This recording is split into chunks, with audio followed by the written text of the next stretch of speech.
Obsèques d'Aretha Franklin. L'évêque s'excuse après avoir touché de trop près Ariana Grande. Le geste déplacé n'est pas passé inaperçu.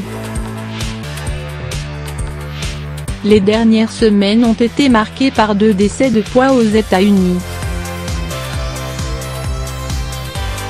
D'un côté celui du sénateur américain John McCain, de l'autre celui de la chanteuse soul Aretha Franklin. Dans les 2 cas, des somptueuses obsèques ont été organisées outre-Atlantique pour saluer la mémoire de ces 2 personnalités. Vendredi, le Great Grass Temple de Détroit a ainsi vu ses allées se remplir de proches d'Aretha Franklin et de personnalités en tout genre. Durant près de 9 heures de service, chanteurs, hommes politiques et hommes de Dieu se sont succédés sur scène pour faire leurs adieux à la reine de la soul disparue à l'âge de 76 ans.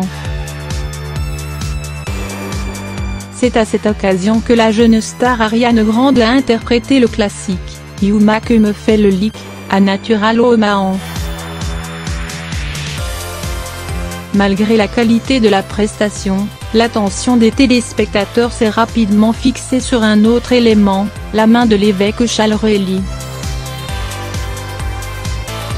Monté sur scène afin de prononcer quelques mots en mémoire d'Aretha Franklin, l'homme d'église a pris Ariana Grande par la taille et l'a amenée devant le pupitre prévu à cet effet, sa main apparemment au contact de la poitrine de l'artiste.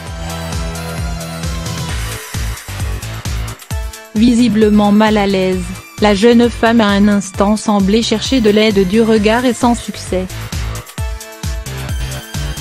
Si le reste de la cérémonie s'est déroulé sans accroc, les internautes se sont rapidement dit profondément choqués par le comportement de l'évêque.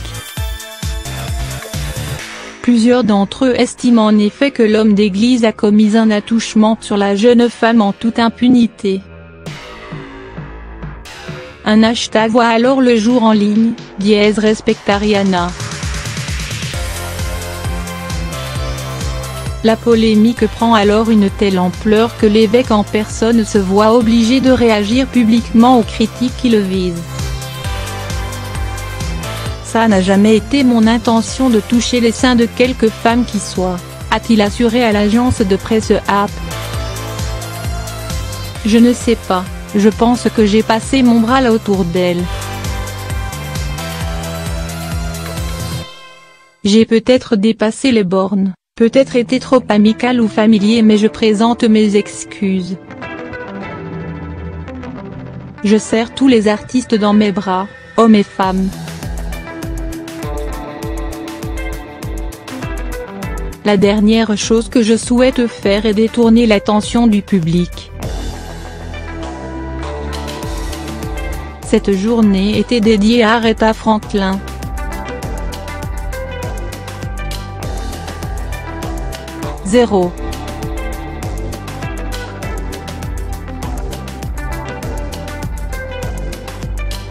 Il a également dû s'excuser publiquement auprès de la communauté hispanique des États-Unis après avoir prononcé une blague de mauvais goût au cours de laquelle il expliquait avoir confondu le nom d'Ariana Grande avec le menu d'un fast-food mexicain. Lorsque vous animez une cérémonie de 9 heures, vous essayez de l'animer, d'y insérer des blagues, a-t-il expliqué maladroitement.